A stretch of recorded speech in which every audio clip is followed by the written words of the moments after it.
go from there. So with that said, I'll go ahead and I'll open it to the audience. So thank you for doing this.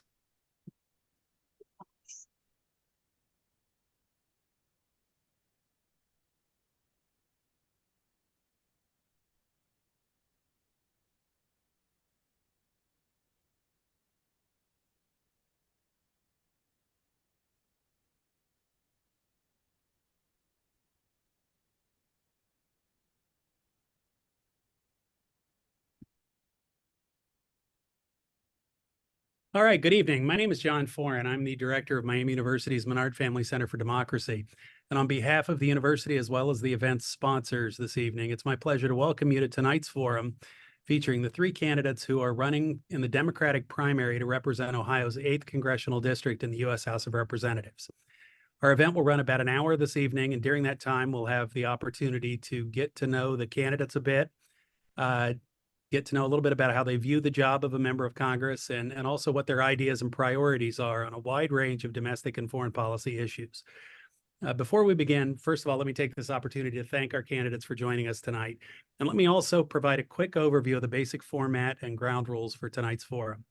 We'll begin shortly with individual opening statements of up to 2 minutes each by each of the candidates to be delivered in alphabetical order by last name.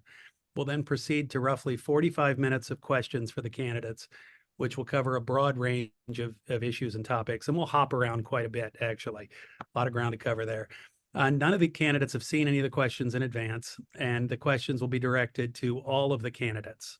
So in that sense, this is not a candidate debate per se, but more of a chance really for all of us to hear the candidates express their views on various issues in their own words without interruption. And my role will be limited largely to keeping the conversation going, and will likely pause only if there's a need for clarification on a statement or something said by a candidate, or if fairness dictates in the context, perhaps we need to pause to allow a candidate to respond to something that was said. So, but most questions will be 1 or 2 minutes. The responses will be 1 or 2 minutes in length, and depending on the complexity of the particular topic. And I'll indicate before each question how long the answers will be. So after that Q&A sort of period, then we'll have closing statements of 1 minute each by the candidates. And those will be delivered in reverse order of the opening statements. And so with all that said, let's go ahead and actually move now to our opening statements by the candidates of up to 2 minutes each, and starting alphabetically with Dr. Enoch. So thank you for joining us, and the stage is yours. Well, thank you so much again for hosting this forum, Dr. Foran. The voters of the 8th Congressional District deserve to know what kind of people are running to represent them. And as most people know, I am no stranger to this race. The people of this district have had 7 years to vet me. They know who I am and what I stand for. And for those who don't, hi, my name is Vanessa Enoch. I'm a mother, a business owner, and a 19-year resident of the 8th Congressional District. I've lived in my Westchester home for the past 16 years, where I raised my children as a single parent after my husband passed away. Some people have asked me why I decided to run again after not winning a seat in previous elections in this tremendously gerrymandered district. Well, I decided to run again because of the progress we've made. When I first ran for office, no Democratic candidate had ever won more than 87,800 votes. In my first year of running, I won over 89,451 votes. And since then, we've earned no less than 100,000 votes across the district. I still have the same campaign team, and from the beginning, we understood that we were playing the long game and that it would take more than money to overcome this heavily gerrymandered district. The first year I ran, I didn't win any precincts.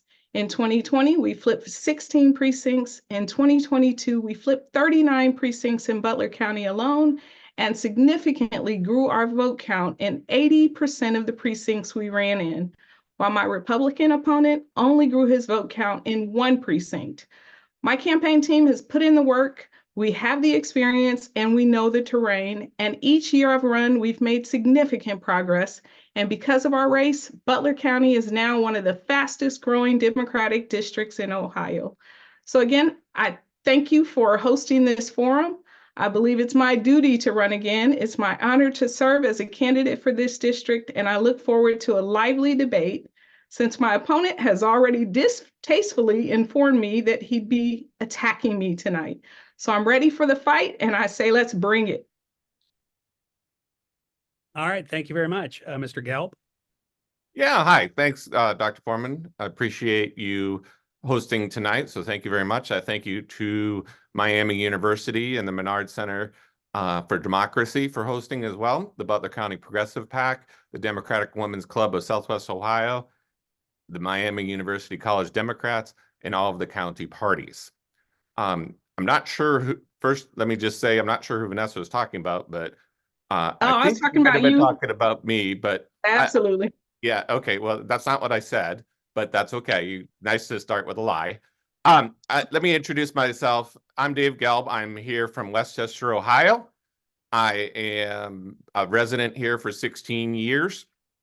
I am running for Congress because I am tired of doing the same old thing over and over and over again and losing to the Republicans.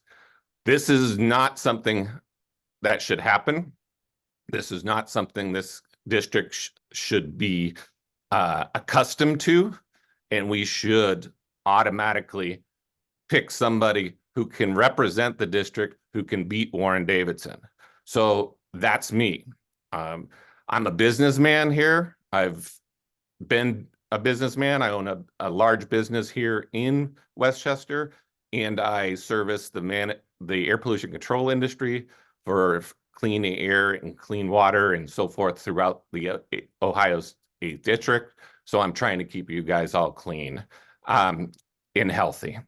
So you'll see some dramatic differences between myself and the other candidates tonight. And at the end of things, I hope you can make the right choice and see that I'm the best candidate for your vote. Thank you. All right. Thank you, Mr. Hawkins. Thank you all for being here tonight. Thank you, Dr. Foreman, for moderating. I just want to thank a couple people real quick. I want to thank all the county parties. I want to thank the Southwest Women's Club of Southwest Ohio. I want to thank the Butler County Progressive PAC, and I want to thank the Miami University College Dems.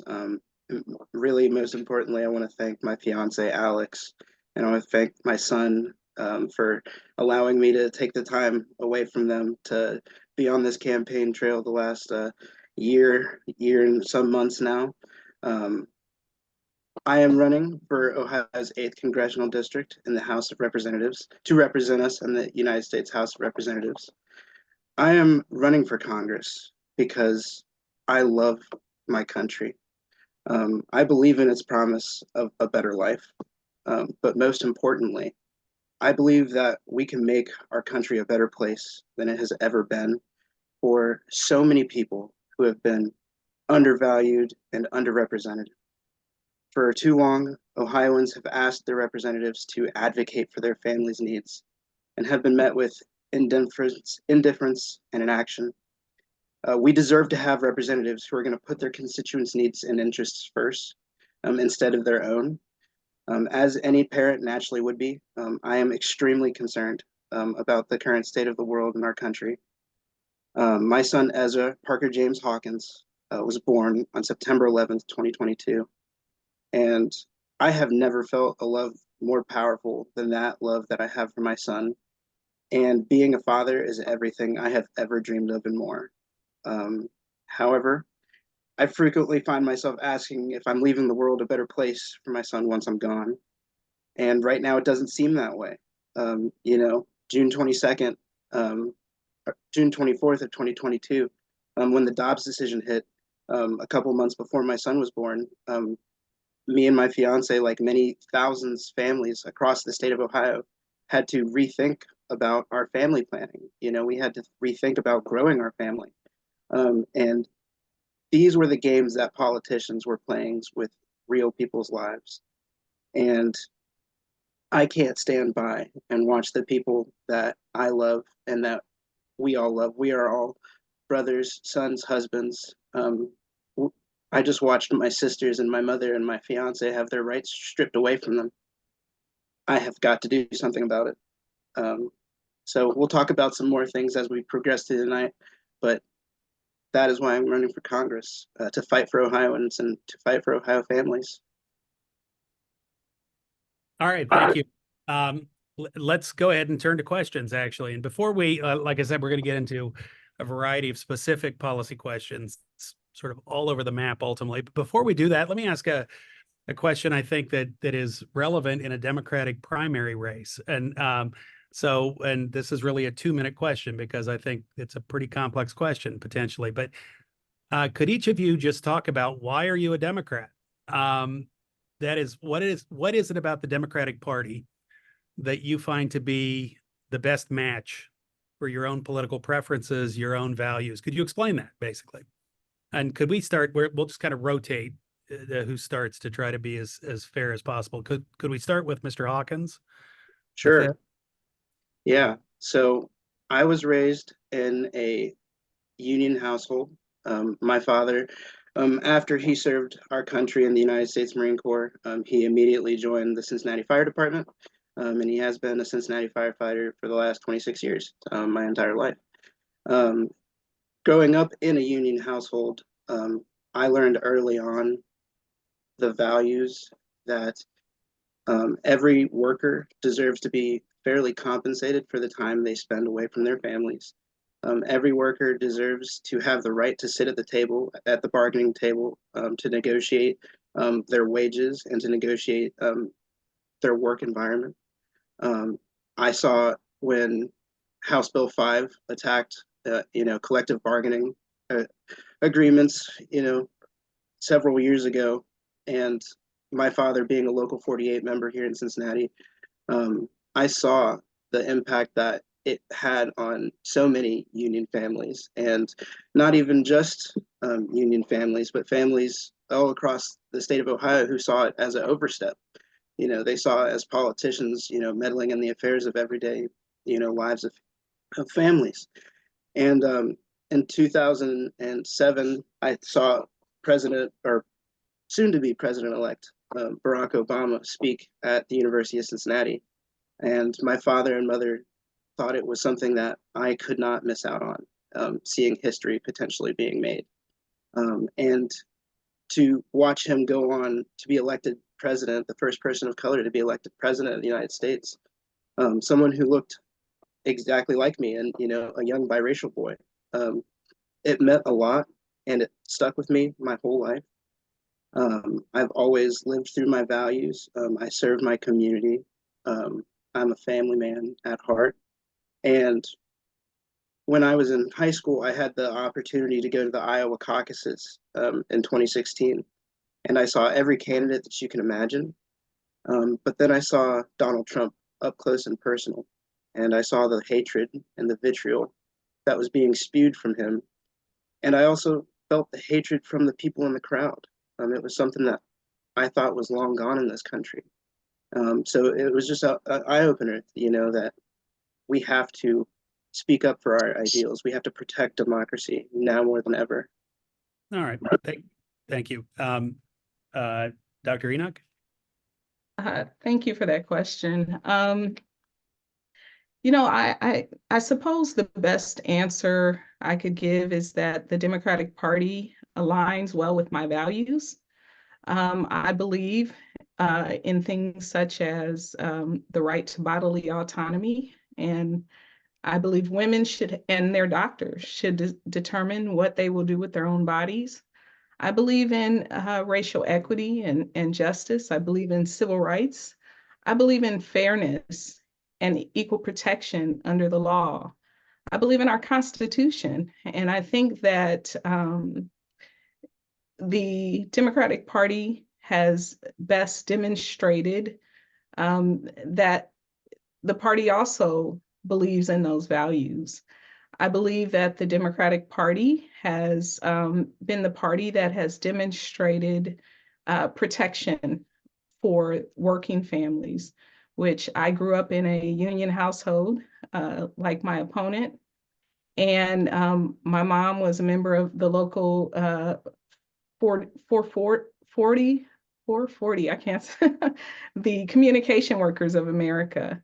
And, you know, as a child growing up in a union household, I learned very early on the importance of collective work and responsibility.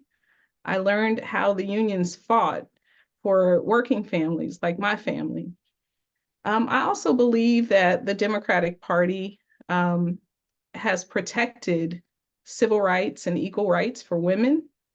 And I believe that the Democratic Party has also protected rural families. I grew up in a rural household as well. And I think that when it came time to make a decision about how I wanted to run for office, I couldn't think of, you know, running under any other party. So that is pretty much why I chose to run under the Democratic Party's banner. All right. Thank you very much. Mr. Gelb? Yeah, hi. Thanks. Thanks, everyone. You know, I agree with all of the my previous candidates' responses. I believe in women's autonomy. I believe in fair wages for people. I believe, oh, you disappeared on us, John. There you are. I believe, you know, in America, basically. So democracy in America and Democrats all go together. It's hard to be a Democrat. It's hard in this district to be a Democrat. My family is a Democrats. My parents and my in-laws and cousins and brothers, sisters, everybody, they're all Democrats.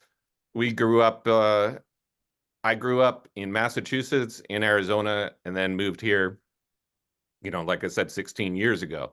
So Massachusetts is, you know, one of the first colonies, and we had Patriots Day. We had Patriots Day off every year. Some people think it's just to run the Boston Marathon. That is not true. It is actually a democracy day for people in Massachusetts. So the democracy runs very strong within our family. Democratic people run strong in our family. I lived in a red state in Arizona, which I helped starting to change. They're more purple and blue now. In Ohio, I hope to do the same thing. So I have worked at facilities. Like I said, I own a business here in Westchester. My family lives here. My daughter goes to Miami. My son is going to Miami next year for college. And I want to see their brighter future. I want to see a better future for Nathan's children and Vanessa's adult children. Okay. And the way things are going right now, I'm afraid that may not happen. So I believe to save democracy is to be a Democrat. All right. Thank you to all three of our candidates for answering that. Let me move us now to some more specific questions about policy issues that you're likely to face as a member of the U.S. House of Representatives. And again, just as fair warning, we'll be hopping around from issue to issue and sort of, you know, in a disorienting kind of way. So, but there's a lot of ground to cover. So with that said, if we can start with domestic policy and with education in particular, and let me ask you what your thoughts are about one of the concerns we often hear with K through 12 education, which is a growing teacher shortage around the nation. So according to a report from the U.S. Department of Education last year, 86% of public school districts around the nation reported some level of difficulty in hiring and retaining highly qualified teachers. So in that, with that particular context, let me ask this: as a member of Congress, how would you address this challenge? And more generally, do you have specific ideas you'd like to share about how you as a member of Congress could improve K through 12 public education? And again, with the idea being we kind of rotate the order of answering. Could we start with Dr. Enoch on this one, then Mr. Gelb, and then Mr. Hawkins, and maybe a 1-minute answer? And I would remind you, please try to stay within the roughly those parameters. So appreciate it. Could we start with Dr. Enoch? Yeah, certainly. Thank you for that question. I think there are a lot of factors that are contributing to teachers wanting to leave the profession. For example, teachers don't feel safe in classrooms anymore. I think we could start by making sure that we affect change in terms of the gun policies, especially in states like Ohio that have now allowed teachers and anyone, any adult to carry a gun into the classroom. Teachers don't feel safe with those kinds of laws. And, you know, even teachers who have not been trained in being able to handle a weapon have the ability to now come into the building carrying a weapon. I think that's one area that we can improve to make sure that we bring back more teachers. I also think we can improve K through 12 education or bringing in educators by ensuring that we improve the quality of education. I think we're on the opposite end of the spectrum where we're taking money out of schools now, and it's impacting the way schools function. And teachers are being told that they can't teach certain things in the classroom. They can't teach our real history in the classroom. So I think that by improving academic freedom and allowing teachers to teach real history, by allowing teachers the ability to continue to improve education by imparting real knowledge, is a good step in trying to protect education. So in Congress, those are the kinds of things that I would fight for. All right, thank you. Mr. Gelb? Yeah, I'm not sure what she was saying, but I will say this. One of the main things that is going on in schools right now, and the reason why they're having problems with teachers, is they're trying to test the students and teach to testing standards. And these testing standards were created by large corporations to make money. And it's as simple as that. The colleges learned that not too long ago, where they got rid of ACT and SAT scores for their acceptance rates. So with low salaries in various states around the country, I think we're ranked somewhere in the 14th, 15th, somewhere in the middle. Places I've lived are ranked at the bottom. That's the biggest, you know, combine everything together: low salary, bad benefits, and teaching to standardized testing to make corporations money just doesn't make any sense. So I would get rid of standardized. I would put something on the floor to get rid of standardized testing. All right, thank you. Mr. Hawkins? Yes, so some public education is something that I feel very strongly about as a product of Ohio's public education system and the amazing, Three Rivers Local School District. I'm a graduate of Taylor High School. While I was there, I had the honor of serving as our student body president and class president for several years before that. So I've always been very plugged in to the local school district and our surrounding, schools around us. And still to this day, I am still very close with the school staff, administration, my former teachers. And I know that teachers are leaving this profession because they feel undervalued. They don't feel like they have a say in what is being taught to their students. They feel like they're being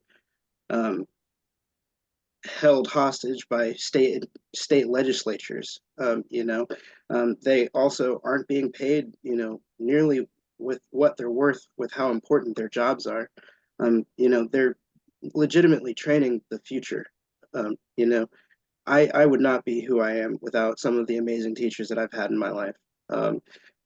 They don't feel like they can afford to stay to be teachers, quite honestly, either.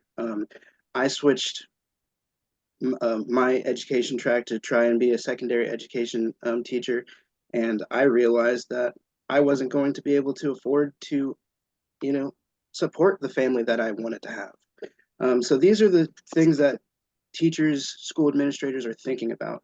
And quite frankly, sometimes with everything that's going on in public schools, they think that they might be able to do more good on the outside. And it's my job in Congress to go in and make sure that they can still continue to be where they're needed in our public schools and where they can continue to do good work from the inside, because that's where they're needed, because the students need them. All right, thank you. If we can stay on education for a few minutes longer, we've also seen quite a bit of debate throughout the Biden administration, specifically about student loan forgiveness and more generally, the problem of the cost of post-secondary education. So could each of you explain your position? And this, I think, is a 1-minute question. Please try to contain your answers within the allotted time. We have a lot of ground to cover. So you'll see the little hand is going up in the corner of my screen when we're close to the end of the time. But within that 1 minute each, could you each explain your position on, first of all, on the president's proposals for student loan forgiveness? Do you agree? Do you disagree? Where are you on that? And more generally, what would you like to see Congress do to address issues of college affordability and post-secondary education affordability generally? So keeping our rotation going, could we start with Mr. Gelb, then Mr. Hawkins, then Dr. Enoch? Sure thing. Thank you, John.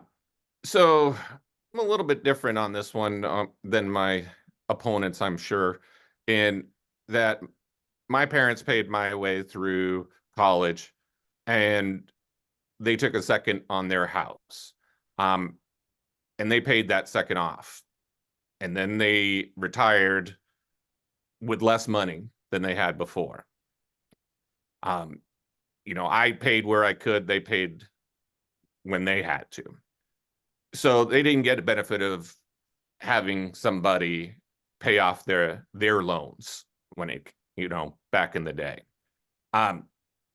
You're basically, but at the same time, some of these student loans are being given out to people for bogus colleges and or bogus degrees. And that creates a servitude for those students for those loans to pay back, and it's servitude to the and ends up putting them in the lower class in society because they have such back problems paying back their loans. So I'm for some payback of loans, but not all of them. All right, thank you, Mr. Hawkins.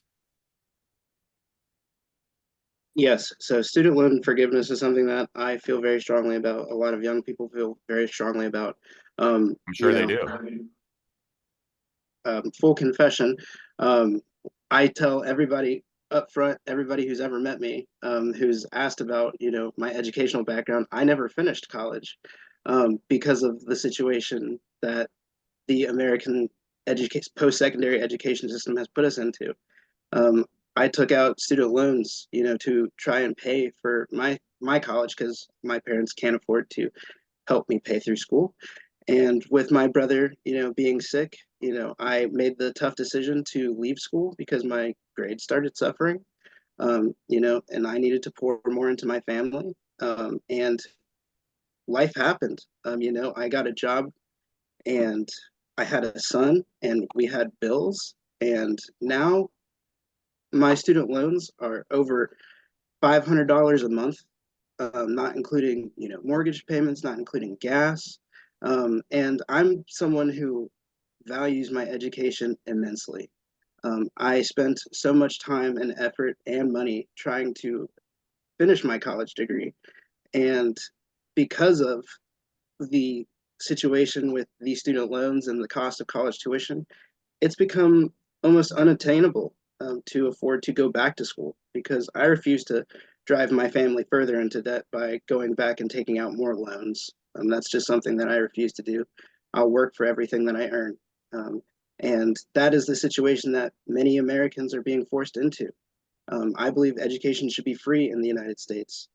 We're the most prosperous country on the face of the planet, and we spend trillions upon trillions of dollars on our defense industry every year. We're spending money on the wrong things instead of helping our citizens. So that is how I feel about student loan forgiveness. Okay, thank you. Dr. Enoch. You know, I think the the one thing I want to say is that some families aren't as privileged as other families. And as my opponent on here, who has expressed that he doesn't agree that young people should have equal access to education, no matter what their financial circumstances are. You know, when I was That's not what I little, said. in a household, as a young person, I lived in a household with 16 children in my grandmother's household, being raised in her household. I'm the first in my family to ever go to college. I both worked as well as earned the opportunity to go to college. And I went all the way through, struggled, and helped my sister to go to college. But all of my family members weren't so lucky. You know, when you grow up in a big family, it's very difficult for your parents or even your grandparents, in my particular situation, to afford to send the children, all of the children, to school. As a single mother who values education, I have taken student loans to make sure that my children had access to education. I've also worked 2 and 3 jobs to make sure that we had enough money to get them through college. I don't think anybody should ever have to work 2 and 3 jobs just to ensure that their children have a quality education. And so that's my values as it relates to education. I think not having student loans forgiven has caused young people not to be able to afford basic living expenses. Many young people can't afford to buy a home, can't afford to buy a car. And these are all concerns that I think all of us should be concerned with. It is reflective of what's happening in our economy, what's happening in our nation. And so I do believe that student loans should be forgiven. Hey, John, I want to address something Yeah, there. I wanted to give you an opportunity Yeah. to respond. You know, obviously I'm the one to beat because my opponents are trying to attack me and lie about me from the very beginning. So I'm going to address that right here and right now. My dad was in the Air Force at 17 years old. He dropped out of high school and joined the Air Force. He never graduated high school until after he got out of the Air Force, when he married my mother at 20 years old and he was 21 years old. I didn't have a privileged life, okay? I was the youngest of 3 sons. My dad fought and worked 2 and 3 jobs. That's where I got my value from. He worked hard. He did the 2 and 3 jobs. He sold jewelry down on Cape Cod on the weekends. He built picnic tables in our backyard, okay? That's how my mom did not work. She stayed home, okay? They took out loans, but they paid them off. He worked hard to pay them off. I take out loans for my house. I didn't have to take out loans for my school. As I said, they did. They paid for my education. I paid for my master's degree by myself. And I worked my way up through companies. All right, thank you. I wanted to give Mr. Hawkins and Dr. Enoch a chance to respond to the response too before we leave this topic. So it would either of you or both of you like to respond? Or No, yes. You know, during my time in college, I had the honor of serving as my fraternity's chapter president at the University of Cincinnati, and also in my fraternity at Ohio University. And seeing up close and personal the struggles that students were having on campus, that the homeless populations were having on campus, it's real hard being in a situation where we are $36,000 in debt. We have maybe $25 in our pocket if we're lucky, and there's homeless people everywhere. We live in the most prosperous country in the face of the planet, and I want to help everyone that I see. That's always been my problem. And sorry, I'll go ahead and stop. Point is that we need to be able to do more for everyone, and not enough is being done to represent the young people. all right, thank you. Doctor, would you like to respond or add anything? yeah, Yeah, let me first of all apologize. I didn't mean to make my opponent feel as though he was a victim. My only intent was to express the fact that I believe that there are other factors that need to be considered when it comes to student loan debt. My campaign has surveyed, in fact, we sent out another survey today to ask people in the district, what's important to you? People across the district have indicated that one of the most pressing issues that they face is student loan debt. And so when it comes to representing this district, I think, it's important to understand the situation for the people in the district and not necessarily our own privilege.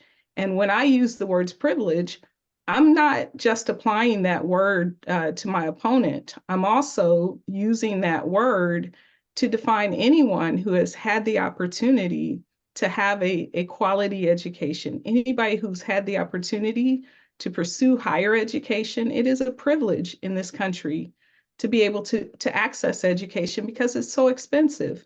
Not everyone can afford it. And so I wasn't targeting my opponent so much as I was saying that that particular privilege is not something that everybody has the ability to pursue. What about for-profit colleges, John? Shouldn't we get rid of those? Or are you asking me? Yeah. I have no opinions. No, I have no opinions. And that's where a lot of these loans are going to that are being forgiven, is to these for-profit colleges like the University of Phoenix or I can name others, so they'd probably sue me. But yeah, these for-profit colleges who are giving away fake degrees to people. There's one college here in general in Cincinnati now. It's a Union College. I think you should know that one, Vanessa. I think you went over there. They're going out of business, or have been going out of business because they don't do things correctly, and they're running out of money, and their degrees aren't worth much. And I think it's important to note that Union Institute is a nonprofit public institution. It's not a private for-profit college. And But it in is going fact, out of business.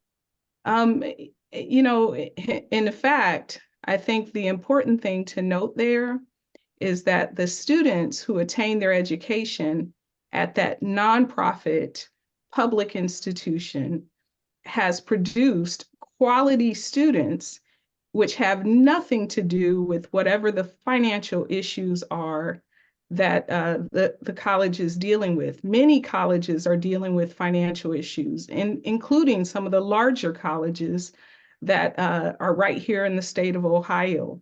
So I think you've got to be very careful, about criticizing those colleges and understanding the true state of higher education just across the board, across the country.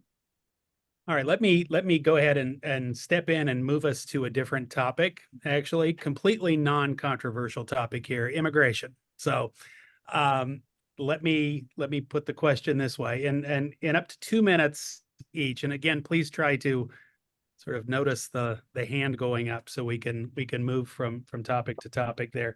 Could each of you explain your view of what you think U.S. immigration policy ought to be? Do you support the Biden administration's current policy? Would you like to see changes? If so, what would those look like? What as a member of Congress would you support in terms of U.S. immigration policy? So 2 minutes each. Could we start with Mr. Hawkins, then Dr. Enoch, and then Mr. Gelb? Yes. So on immigration, the way that I view it is that all of our families are products of immigration. At one point, our ancestors all moved here to pursue a better life, to pursue freedom and the freedom to worship who they chose, the freedom away from tyranny. And I feel like all of the people that are coming across our border now are looking for the same things that our families did 100 years, 150, 200 years ago.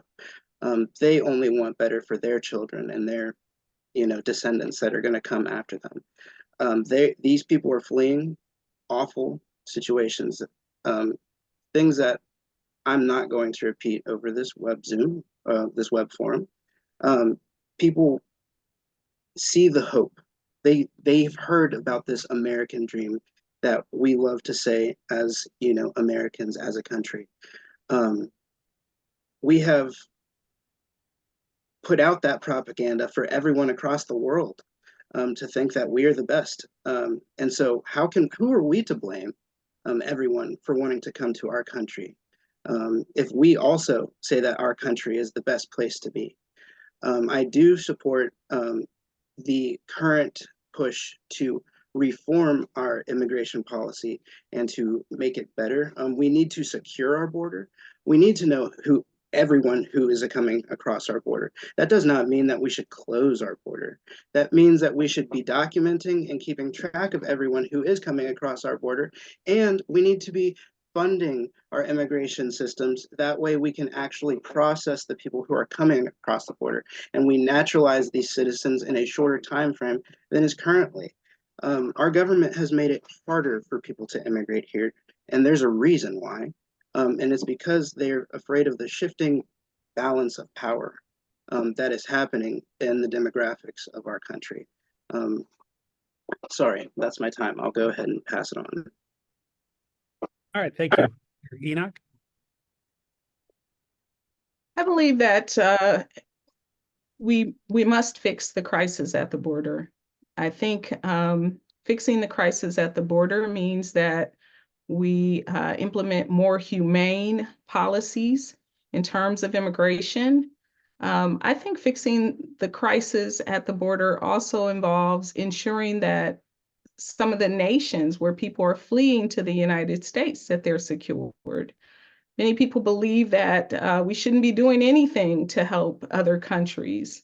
But when it comes to things like climate change and some of the challenges that people are coming to this country to escape in their own countries, if we're not doing anything to support other nations who are dealing with some of these crises, then we'll continue to have the problems that we have here at home. But I do think that something has to be done. I believe that the Biden administration has attempted to implement some policies at the border and to make change, and that the current administration, the current legislators who currently sit in Congress have made that difficult. They've chosen not to move on policy at this particular time when they're complaining and saying that, it's at a crisis level. The other thing is that we are facing a worker shortage in this country, and part of that worker shortage could be rectified by allowing people to come into this country to take some of those jobs that are open. People here in my community are complaining about not having people working in restaurants. Restaurants are closing, or working in grocery stores where people are having to bag their own groceries. So I think some of those issues can be rectified if we could fix the policies at the border. And it's not to say that everyone coming to the United States should be bagging groceries. It is to say that there are areas of our economy that could use workers. And that is a good opportunity for us to fix some of those issues as well.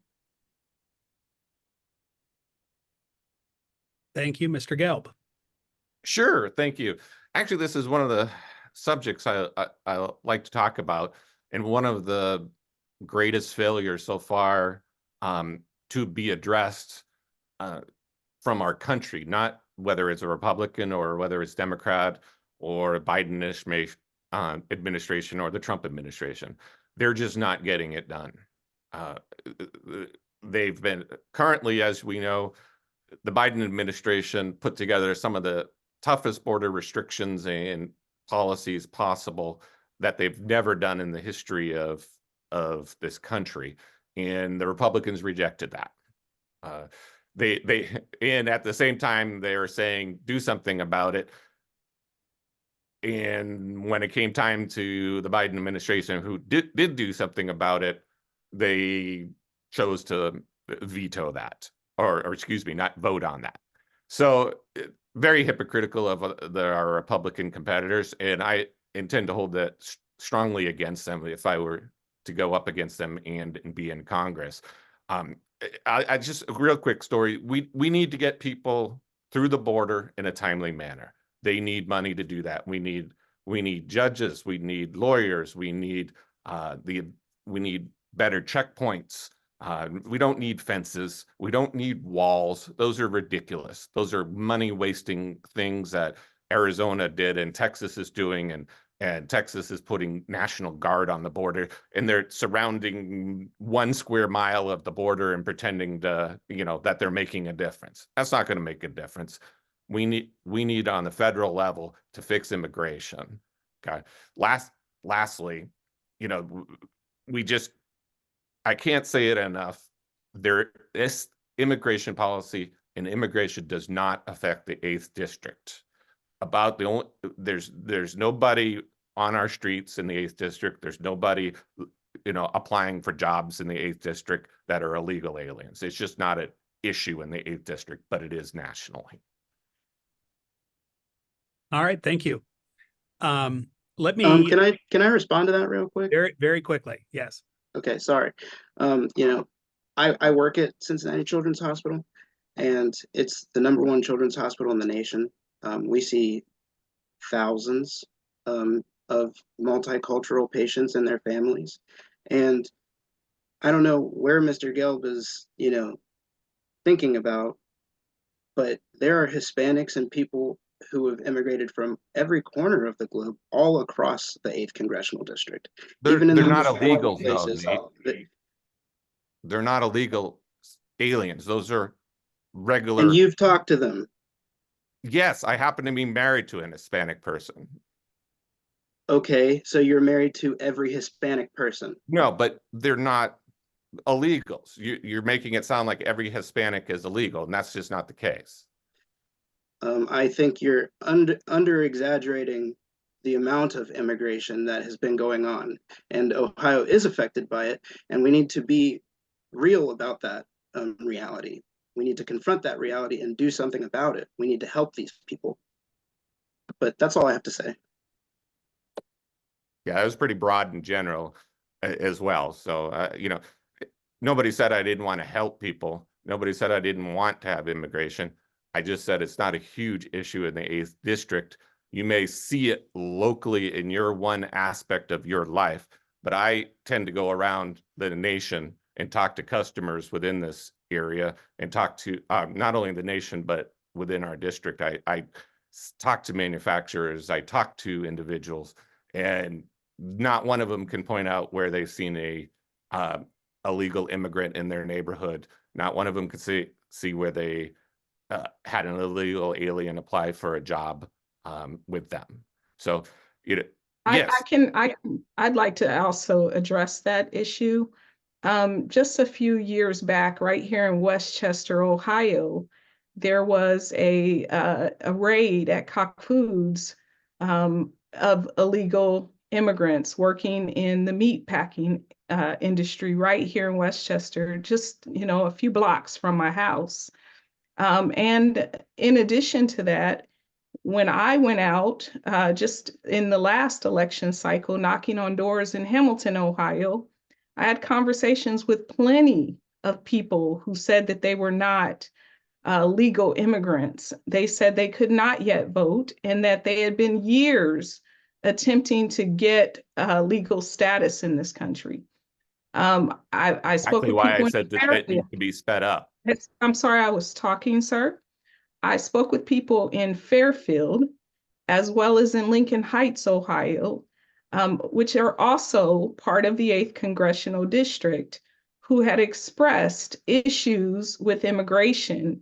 There was also a forum in the 8th Congressional District that I helped coordinate, where the consulate's office from the Dominican Republic came into the 8th Congressional District because of how many people were right here in the 8th District who needed paperwork because they can't leave the district to go anywhere, who needed to make sure that their status was secured. So I believe that there is a significant issue across the 8th District, and I'm not just speaking about my personal relationships, I'm speaking about the relationships with the constituents of the 8th District that I've actually had conversations with, and I've actually attempted to help to fix the situation. Yeah, but those people weren't illegal immigrants. You said they They were are waiting for their paperwork They are to be absolutely processed. in this Well, country. yeah, now I'm talking, Vanessa. So you said they were in works to process their paperwork, which makes them legal immigrants into this country. Okay, that's what I'm going for. I want them all to be legal immigrants into this country, and I want their paperwork to be processed faster, and I want them to get to work for and produce for our country. I want them to get good jobs. I don't necessarily want them to, wash dishes or as you guys say, work in the farm industry or whatever. My parents, my grandparents, and their grandparents were all productive people who immigrated to this country, and they crossed Ellis Island. They were sent right as immigrants and right to work and didn't have any problem with any of that. That's what's going on now. However, they're not being processed fast enough. It's not illegals. Well, unlike you, It's immigrants that are legally here. unlike you, it is not my desire to see every illegal immigrant in this country to be legalized. There are some illegal immigrants that probably do need to go home. I think we need to handle immigration on a case-by-case basis. We need to do it in a manner which takes into consideration each individual case. And we need to definitely deal with immigration. And yes, it is a problem here in the 8th District. That's what I was saying. Not to be contentious, but to say it is an issue. We do need to deal with it. We cannot ignore it. And it is something that is happening right here at home.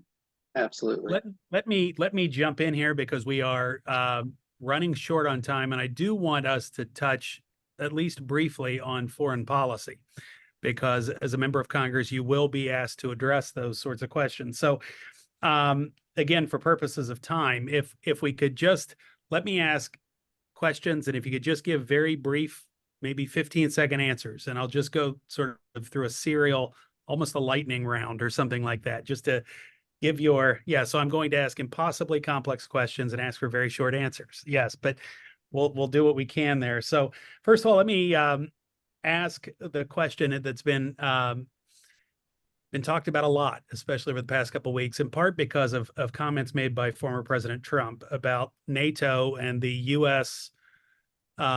Relationship with the NATO alliance and the future of NATO ultimately. So seriously, in 15 seconds or less, could you talk very briefly about your view of the future of the NATO alliance? Are you happy with the U.S. role in NATO? Would you like to see that continue, or would you like to see changes in that ultimately? Could we start with Dr. Enoch, then Mr. Gelb, then Mr. Hawkins? I think we need to ensure that we continue to have diplomatic relationships with our NATO allies and partners. I think that they should have cause for concern if President Trump is reelected, because he has already said that, he will not do anything to protect those relationships. But those relationships are crucial to our national security and making sure that we here at home are defended and protected, and our national interests are protected. And so I absolutely believe that we need to do all we can, including making sure that in these global conflicts, that we do take a responsible position in the global conflicts, and that we are ensuring that our allies know that we're going to be there, that we're going to still be strong, and that we're not going to sell out and walk away, in times of crisis, which is what I'm sure they're fearing now, given the recent comments by President Trump. All right. Thank you, Mr. Gelb. Yeah, I'm going to sum this up a little bit quicker than Vanessa did.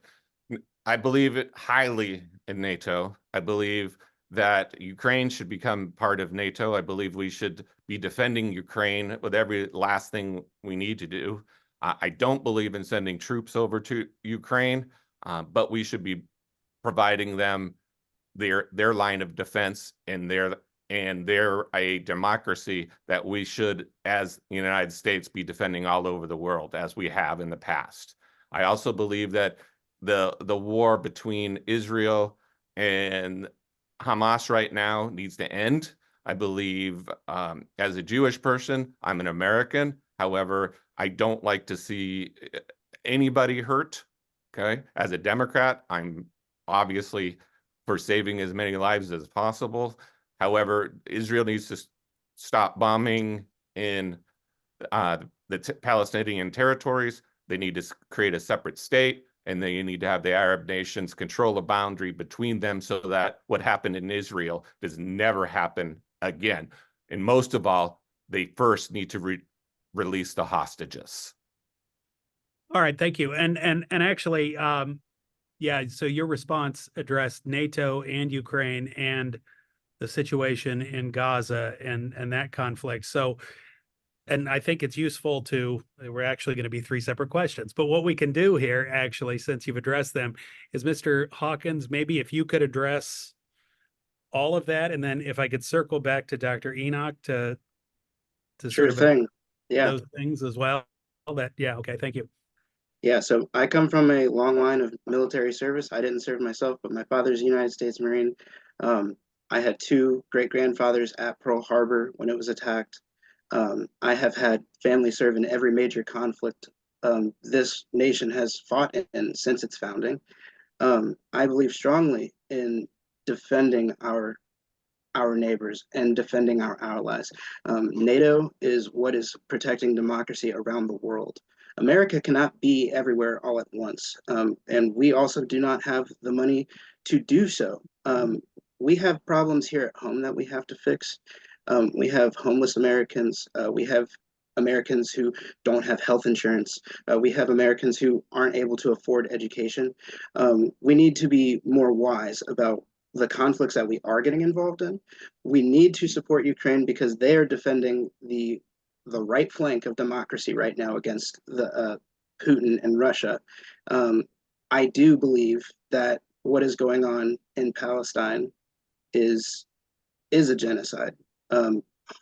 Thousands upon thousands of innocent civilians have been killed. And that's not even taking into account the people that are going to die from starvation and not having the resources that they once had. These people don't have hospitals anymore. These people don't have schools anymore. A ceasefire needed to happen months ago. And I can't believe that the United States has let this go on as long as it has. We need to, yes, defend Israel because they are our ally, but we represent democracy and freedom for all individuals everywhere across the globe. That is the ideals that we speak to as Americans. And we are not living up to those ideals as long as hundreds of thousands of innocent civilians are being killed with our bullets and our missiles every day. So that's how I feel about it. All right, thank you. And Dr. Enoch, because our question kind of expanded, would you like to address any of that, or? Can you rephrase the question so that I understand? It's basically, yeah, it's basically in addition to what you addressed earlier, questions about the Israeli, the issue in Gaza, basically the crisis in Gaza and the conflict there. And what are your thoughts or what's your position on that? And also U.S. aid or assistance to Ukraine. So do you have any sort of thoughts you'd like to share on those issues? Yes, I think, first of all, in October, I think the most atrocious thing you could ever imagine happened to the Israeli people. So I definitely do not discount what happened there and the response at that time. We're at a point in this war where over 30,000 people have been killed. And, you know, we're praying for a ceasefire. I think we have gone well above the point of fairness in terms of the response to that conflict, and that the people of Palestine, many of them women and children, had very little to do with what Hamas did in October. And I think that Netanyahu has failed his people. And I believe that the rest of the world, we have a duty to ensure that we don't just sit by and watch idly as the people of Palestine are being wiped off the map. They have nowhere to go. And, you know, there is no humanitarian aid going into Palestine at this point. And we've reached a point in this war where it has to stop. That's my opinion on what's happening on that war front. As far as Ukraine is concerned, I believe that we've made promises to the Ukrainian people. They also have been under attack by Russia. They were attacked first, and you know, we are committed to the Ukraine and making sure that the people of Ukraine continue to are able to continue to mount a defense against Russia, who has been an aggressor in this war. So it is a tremendous concern for me when we begin to look at what's happening in Congress and the fact that there has been inaction. I think that the rest of the world is watching, and it is jeopardizing our position as a world power for us to do nothing. And I think if Ukraine fails in this effort, that it is a failure of the United States and our promises made to that nation. And that's my position on those global conflicts. All right, thank you. Before we move to closing statements, I just want, because that those are big questions, obviously, and we sort of evolved our question there. So I wanted to give everybody an opportunity. Anything else you'd like to add, or if not, let's go ahead. There's plenty we could still talk about, but it's 8 o'clock, so it's time to move to closing statements. So if we can do that, we'll have closing statements of 1 minute each, and as we said at the beginning, they're to be delivered in reverse order of the opening statements. So that would then we'd start with Mr. Hawkins, then Mr. Gelb, and then Dr. Enoch. So. Okay, so every day I've been all over the 8th Congressional District. I started campaigning last April. I didn't have a kickoff until September. I wanted to have as many conversations with as many people as I possibly could, to make sure that I was representing them in a genuine fashion, in a genuine manner. I wanted to know what these people actually needed help with. Every day I talk with people who are struggling to make ends meet, sometimes working multiple jobs just to pay their bills and put food on the table. This isn't living, it's surviving. Lawmakers aren't doing things to make meaningful improvements to their constituents' lives, like giving them a livable minimum wage or providing, being able to provide for their loved ones. Voters want policies that are going to help feed their families, give their children a good education, and keep them safe and healthy.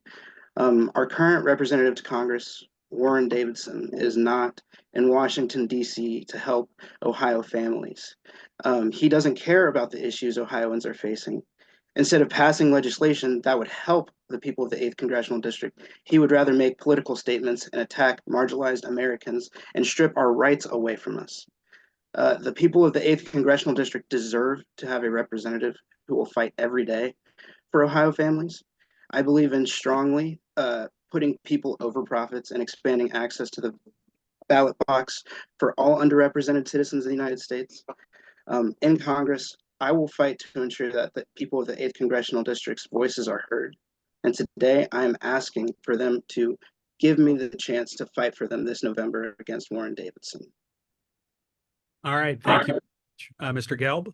Yeah, thanks. First of all, I want to thank Nathan and Vanessa tonight for the spirited conversation that we're having. I do respect both of you. I've got to know both of you here recently.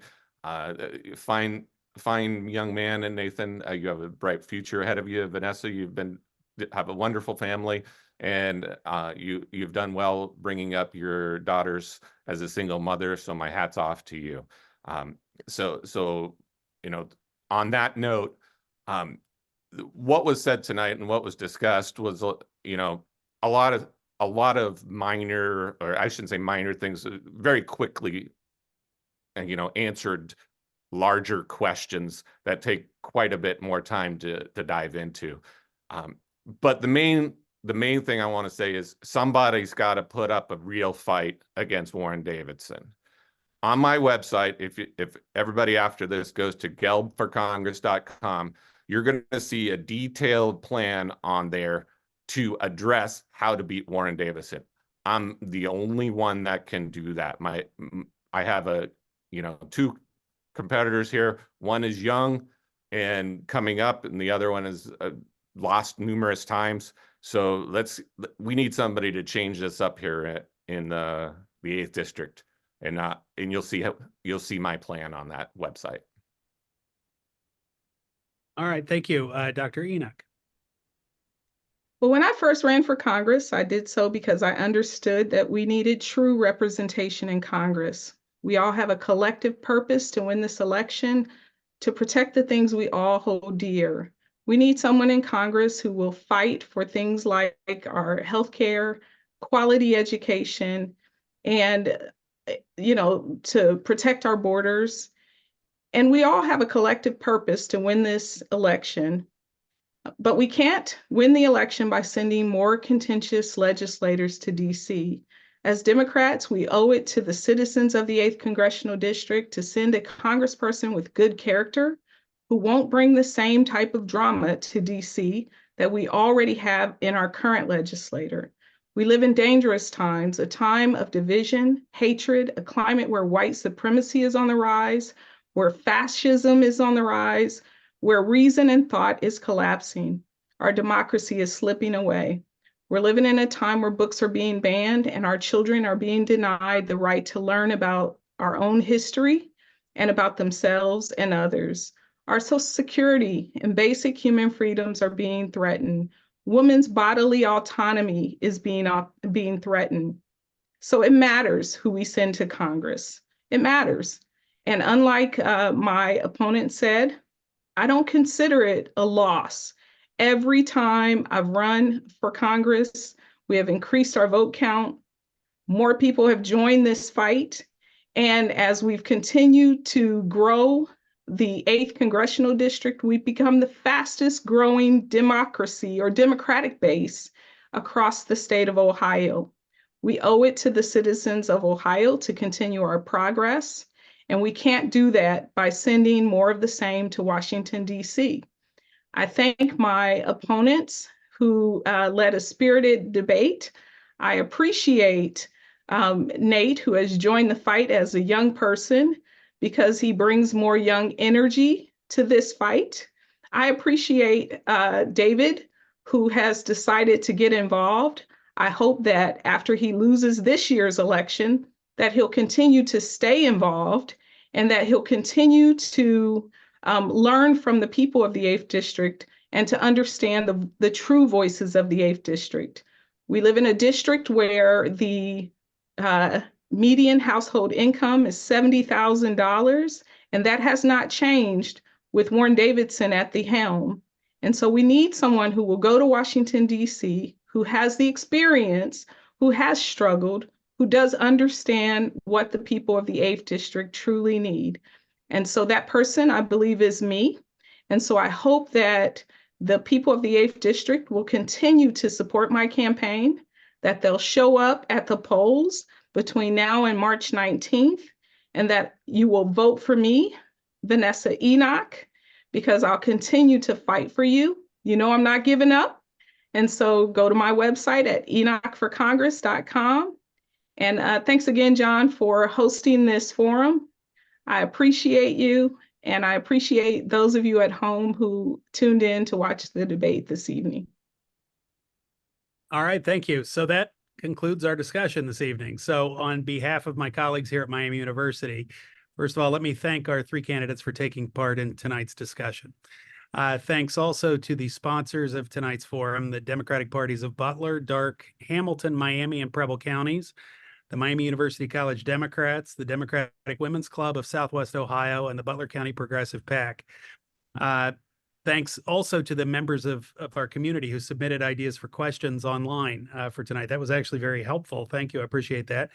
And let me thank Maggie Simpson, who's right behind the camera here, who is the coordinator for the program coordinator for the Menard Family Center for Democracy and has been helping me keep time as best as I could here tonight. So, and I think I speak for all of us, including the candidates, and encouraging everyone to make their voices heard in Ohio's upcoming primaries. The primaries March 19th. Early voting has already started, so we would encourage everyone to participate and make your voices heard. Let me also just take the opportunity to invite anyone watching tonight to join us next Wednesday night, March 6th, from 7 to 8. The Menard Family Center is hosting a candidate debate on the Oxford campus that will feature the three candidates running in Ohio's Republican primary for the U.S. Senate. And that is not on Zoom, but it is being broadcast by WLWT Channel 5, and it'll be live streamed on their website and their app. So hope you can join us for that discussion as well. So on that note, thank you all for a really informative discussion, and I hope everyone has a good night. Thank you. Thanks, John. Thanks again, John. And thank you, everybody at home.